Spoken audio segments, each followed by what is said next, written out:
नमस्कार, मैं हूं अमित पालित। पैंगोंग झील में टेंशन के बीच भारत और चीन के बीच आज लगातार तीसरे दिन ब्रिगेड कमांडर लेवल की बातचीत हो रही है। दोनों सेनाओं में चुशुल में थर्ड राउंड की बातचीत हो रही है। दरअसल ब्लैक टॉप और हेलमेट टॉप जैसे स्ट्रैटेजिक लोकेशंस पर भारतीय जवानों की मौजूदगी से चीन बौखलाया हुआ है। वो बार बार भारत से अपने सैनिकों को वहां से हटाने की गुहार लगा रहा है, लेकिन भारत ने दो टूक कह दिया है कि हम इन जगहों पर अपनी हिफाजत के लिए डटे हैं, ना कि चीन को डराने या फिर धमकाने के लिए। ऐसे में ब्लैक टॉप से नीचे उतरने का सवाल ही नहीं उठता है। चीन की बौखलाहट के बीच यह भी है कि एलएसी पर 24 घंटे मुस्तैद भारतीय जवान उसकी घुसपैठ की हर कोशिश को नाकाम करने में जुटे हैं। यही वजह है कि चीन विक्टिम कार्ड अब खेल रहा है। इन सबके बीच रक्षा मंत्री राजनाथ सिंह आज से रूस के दौरे पर जाएंगे, जहां वो एससीओ यानी कि शंघाई कोऑपरेशन ऑर्गेनाइजेशन की मीटिंग में हिस्सा लेंगे, जहां पर चीन और पाकिस्तान भी शामिल होंगे। इसमें चीन के रक्षा मंत्री भी शामिल होने जा रहे हैं, लेकिन राजनाथ सिंह चाइनीज रक्षा मंत्री से कोई द्विपक्षीय वार्ता नहीं करेंगे। बॉर्डर पर चीन की हरकतों से अमेरिका भी नाराज है और अमेरिकी विदेश मंत्रालय ने चीन के उकसावे वाली हरकत पर अपना बयान भी दिया है। अमेरिकी विदेश मंत्रालय ने कहा है कि वो चीन की क्लोज मॉनिटरिंग कर रहा है।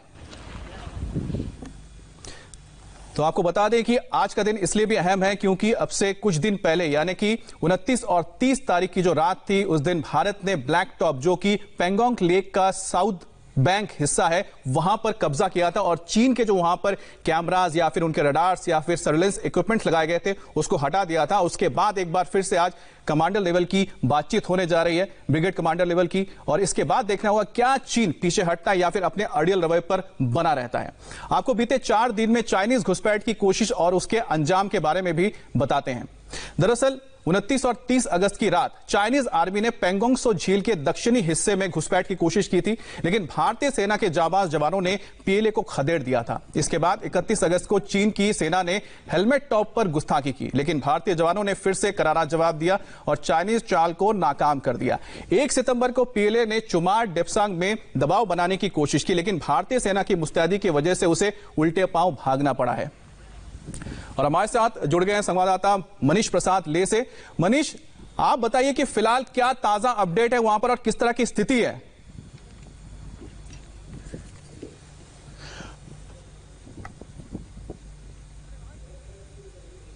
मनीष, आपको आवाज मिल रही है?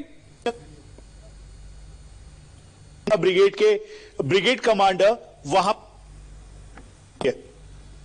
साथ सबसे इंपॉर्टेंट है, दरअसल ये समझना होगा कि पांगूर गैप, जो कि एक स्ट्रेटेजिक लोकेशन है, पैंगोंग त्सो के जो साउथ एरिया में पड़ता है, और यहीं पर दरअसल 29 तारीख को चाइनीज पीएलए अपने इन्फेंट्री कॉम्बैट व्हीकल, साथ में आर्टिलरी गन और अपना हैवी डिप्लॉयमेंट लेकर इसी पांगूर गैप से अंदर की तरफ लाइन ऑफ एक्चुअल कंट्रोल, जो परसिस्टेंट लाइन है, वहां पर आने की कोशिश में था।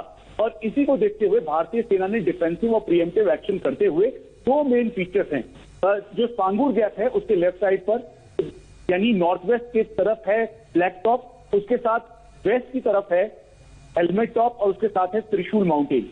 इन दोनों के फीचर्स को डोमिनेट किया और यहां पे डोमिनेट करने के बाद जो चाइनीज हैं, जो कि अपने पूरे इन्फेंट्री कॉम्बैट व्हीकल और साथ में टैंक के साथ पांगूर गैप को डोमिनेट करने की कोशिश कर रहे थे और वो लाइन ऑफ एक्चुअल कंट्रोल के पास आ रहे थे। दरअसल उनको एक क्लियर इंडिकेशन था कि भारत डिफेंसिव और प्रीएम्प्टिव एक्शन के लिए तैयार है। वहीं दूसरी तरफ रेटिनला एरिया जो है, जिसको चाइनीज पीएलए भी कह रहा है कि दरअसल रेटिनला है, दरअसल हम उसे रेटिनला कहते हैं, और वो रिजांगला से करीबन 3 से 4 किलोमीटर नॉर्थ में है। इस एरिया को भी डोमिनेट इसलिए किया गया क्योंकि एग्जाम्पल के तौर पर अगर आप पैंगोंग त्सो को देखेंगे तो हमारी परसेप्शन लाइन फिंगर 8 की थी, लेकिन चाइनीज पीएलए फिंगर 5 पर आया और वहां आकर डट गया। हम नहीं चाहते थे कि किसी भी तरीके से एक बार फिर से चाइनीज अप्रैल 2020 के स्टेटस को चेंज। मनीष, आप जरा सिंपल शब्दों में समझा सकते हैं कि जो हमने ब्लैक टॉप पर अब कब्जा कर लिया है, इसके बाद हमारी स्थिति चीन से किस हद से और किस तरह से बेहतर हो गई है?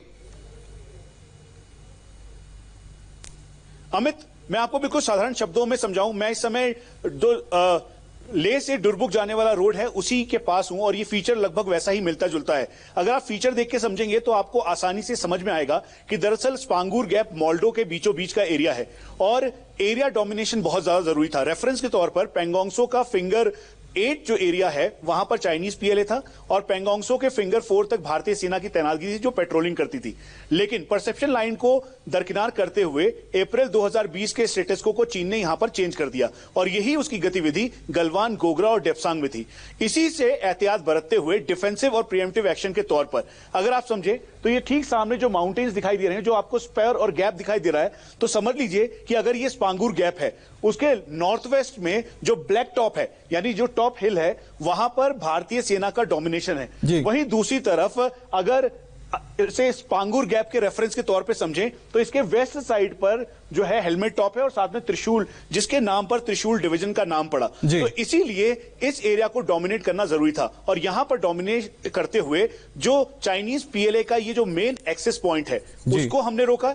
उसके साथ साथ जो अग्रेसिव तरीके से 29 और 30 तारीख को चाइनीज पीएलए आगे आ रहा था उसको रोका। उसके साथ एक इंपॉर्टेंट स्ट्रेटेजिक चेंज ये हुआ कि होतान और शिगात्से के साथ साथ गरगुंसा बेस पर जो उनका हैवी डिप्लॉयमेंट था और उसी वजह से चाइनीज पीएलए के जो गार्ड्स हैं वो आगे की तरफ मोटराइज्ड डिवीजन के साथ आगे बढ़ रहे थे। हमने इसे रोककर उनको ना ही ब्लॉक किया बल्कि यह भी बता दिया कि भारतीय सेना पूरी कल्टीवेटेड पावर के साथ सक्षम है और यही वजह है और कि ये मनीष ये साबित करता है कि जो हमारी वहां पर सेना है पूरी तरह से मुस्तैद है और यही वजह है कि ब्लैक टॉप पर हमने कब्जा किया और साथ ही साथ जो वहां पर हमारे डोमिनेटिंग फीचर्स थे उस पर हमने जाकर अपना हक जमा लिया है। और साथ ही साथ आपको बता देंगे कि मनीष से भी पूछेंगे इस बारे में आगे कि साउथ बैंक जो है पेंगोंग लेक का वहां पर किस तरह से भारत हमेशा से बहुत मजबूत रहा है और शायद जो कोशिश थी चीन की कि किसी तरह से उसको स्टेटस को बदले, किस तरह से बदलने की कोशिश है आपको ही बताएंगे।